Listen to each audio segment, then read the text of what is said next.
جس قوم کا نوجوان مر چکا ہے وہ پوری قوم مر چکی ہے، جس قوم کی نوجوان جماعت ختم ہو گئی ہے وہ قوم مر چکی ہے، اور جس قوم کا نوجوان طبقہ جاگا ہوا ہے وہ قوم زندہ مانی جاتی ہے۔ اس لیے میرے نوجوانوں، میں طرح کی برائیاں ہیں ان تمام طرح کی برائیوں سے اپنے آپ کو بچانے کی کوشش کرو۔ اگر آپ کامیابی و کامرانی چاہتے ہیں تو تمام چیزوں سے بچتے ہوئے علم حاصل کرنے میں رغبت لے، علم حاصل کرنے میں آگے بڑھیں، اپنے بال بچوں کو علم حاصل کرنے میں آگے بڑھائیں۔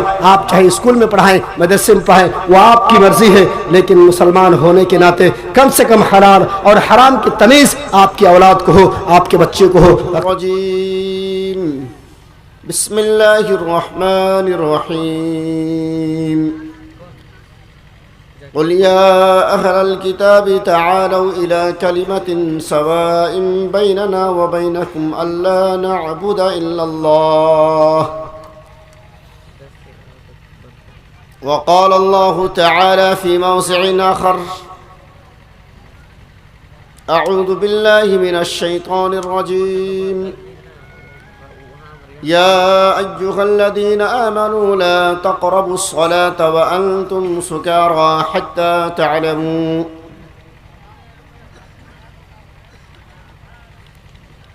وقال الله تعالى في مقام آخر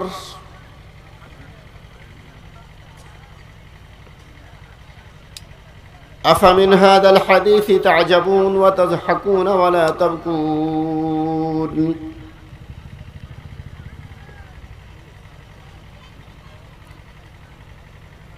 عن عبد الله بن عمر رضي الله عنه قال قال رسول الله صلى الله عليه وسلم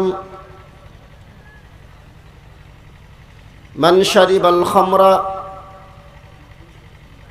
في الدنيا ثم لم يتب منها حرمها في الآخرة رواه البخاري۔ صدر اجلاس، اسٹیج پر تشریف فرما علماء عظام، حاضرین مجمع اور پردہ نشین مائیں اور بہنیں اور عزیز بچوں، سب سے پہلو پہل اس وحدہ لا شریک کی حمد و ثنا کی بریائی اور بڑائی جس نے تمام مخلوقات کو تخلیق بخشی ہے اور بنی نو انسان کو، بنی نو آدم کو اشرف المخلوقات بنا کر پیدا کیا۔ وہ ہمارا کریٹرس ہے، وہ ہمارا خالق ہے، مالک ہے، رازق ہے۔ ان کی قدرت تمام چیزوں پر ہے۔ اللہ رب العالمین کی حمد و ثنا کے بعد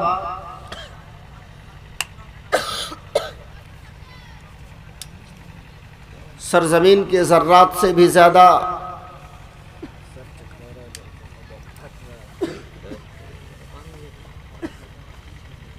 درختوں کے پتیوں سے بھی زیادہ بادل کے قطروں سے بھی زیادہ رحمت نازل ہوں اس ذات مقدسہ مطہرہ اور متبرکہ پر جن کا نام نامی اسم گرامی احمد مجتبی محمد مصطفیٰ صلی اللہ علیہ وسلم ہے۔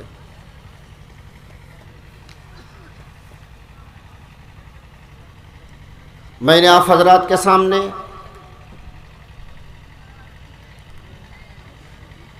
قرآن کریم کی جو آیت پڑھی ہے،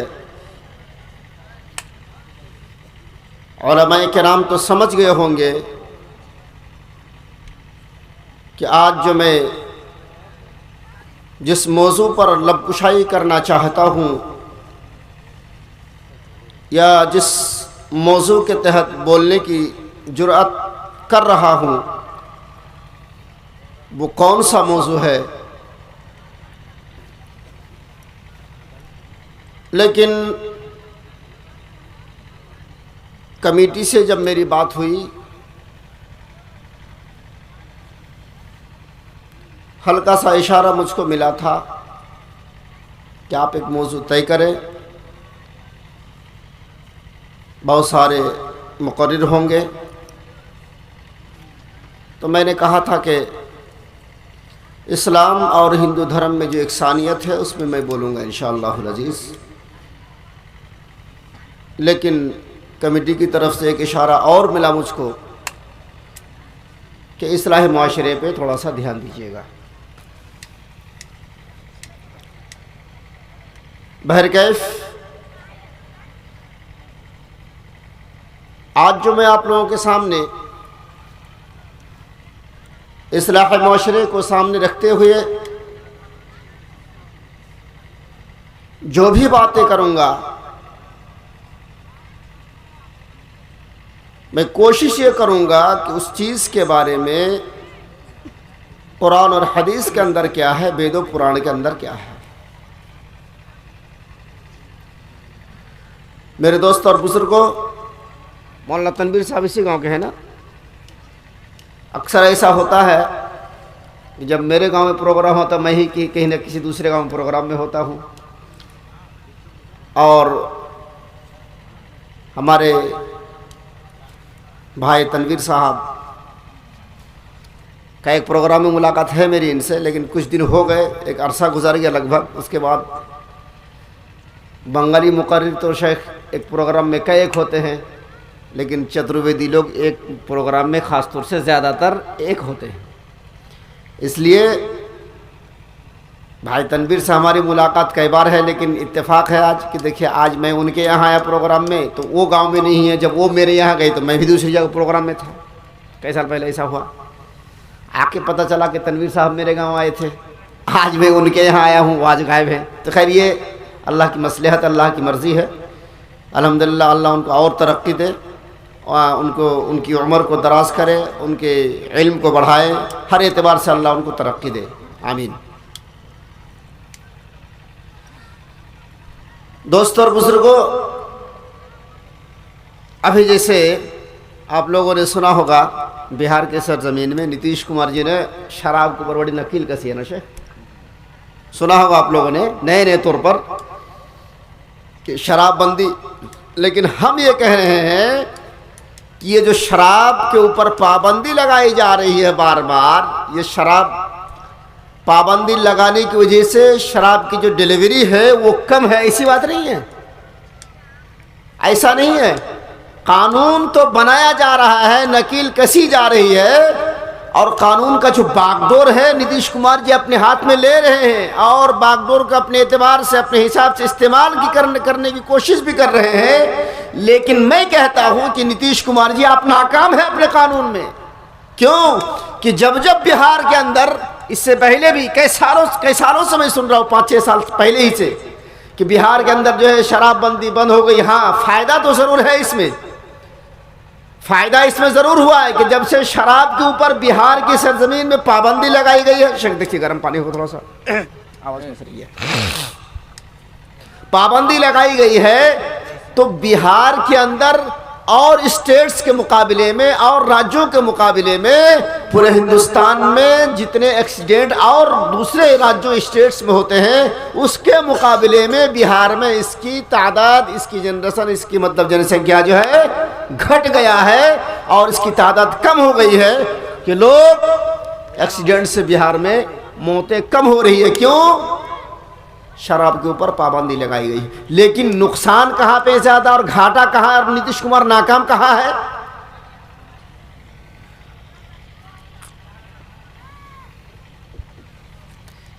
بھائی دکانوں میں شراب بکنا بند ہوئی، گلیوں میں، چوراہوں میں، کوچوں میں، اور چھپ چھپ کے کبھی جو ہے کسی کیا بولتے ہیں آپ کا، ہم لوگ ادارے میں ایک یہ ہے دیڑا میں، اور کیا بولتے ہیں آپ کا جیسے بہار سے سٹا ہوا اسٹیٹ بنگال ہے تو لوگ بنگال سے تسکری کرتے، پھر ادھر چھٹا ہوا جو ہے جھارکھنڈ ہے، اور میرا گھر تو الحمدللہ اسی جگہ پر ہے کہ 3 کلومیٹر پورب چلیں گے بنگال، 3 کلومیٹر پچھم چلیں گے تو جھارکھنڈ، گنگا ٹپنے کے بعد ہی. میں احمد آباد کا رہنے والا ہوں میرے بھائیوں. تو شراب بند کرنے کی وجہ سے، شراب کے اوپر پابندی لگائی جانے کی وجہ سے جو فائدہ اصل میں ہونا چاہیے پبلک کو یا پھر لوگوں کو یا معاشرے کو جو فائدہ ہونا چاہیے وہ فائدہ حقیقی معنی میں نہیں ہو رہا ہے. ہاں شہر کے اندر بازاروں میں گلیوں میں لوگ شراب پیتے ہوئے نظر نہیں آتے، کم آتے ہیں۔ جیسے ٹیچر لوگ شراب پیتے ہیں، بڑے بڑے داروغہ لوگ شراب پیتے ہیں، بڑے بڑے اچھے، ہمیں بڑے ماسٹر اور داروغہ کی کیا بات کریں۔ عالم دین راجنیتی میں آئے، سیاست کرنے آئے، مکھیا پد میں ان کی جیت ہوئی، عالم کی شہادہ، اس کی ڈگری، اس کی سرٹیفکیٹ کو اس نے پشت ڈال دیا، اور ہم نے اپنی آنکھوں سے دیکھا اس مولوی کو شراب پیتے ہوئے۔ عالم دین مولوی کا ٹھپا اس کی پیشانی میں لگا ہے، مولوی کی ڈگری انہوں نے حاصل کی ہے مدرسے سے باضابطہ، وہ قرآن اور بخاری اور حدیث پوری تفسیریں اور پوری احادیث کی کتابیں انہوں نے پڑھ لی ہے۔ ساری کتابوں کے پڑھنے کے بعد ان کو ڈگری ملی تھی، شہادہ حاصل ہوئی تھی، لیکن راجنیتی میں آئے مولانا صاحب، راجنیتی میں آنے کے بعد ان کی ڈگری کہاں چلی گئی، ان کی شہادہ کہاں چلی گئی؟ وہ پینے لگے شراب، اور بہت بڑے شرابی پکڑے گئے۔ میرے دوستوں اور بزرگوں، میں نام لینا نہیں چاہتا ہوں، یہ ماسٹر اور داروغہ تو پی ہی سکتے ہیں، ہم نے مولوی کو دیکھا شراب پیتے ہوئے، مولوی کو۔ اچھا، اور یہ کہتے ہیں کہ یہ شراب جو ہے فائدے کی چیز ہے۔ نہیں میرے بھائی اور دوستو، شراب فائدے کی چیز نہیں ہے۔ شراب کیا چیز ہے؟ پہلے منو اسمرتی کیا کہہ رہا ہے شراب کے بارے میں دیکھیے۔ منو اسمرتی سے آپ کے سامنے ہم شروع کر رہے ہیں۔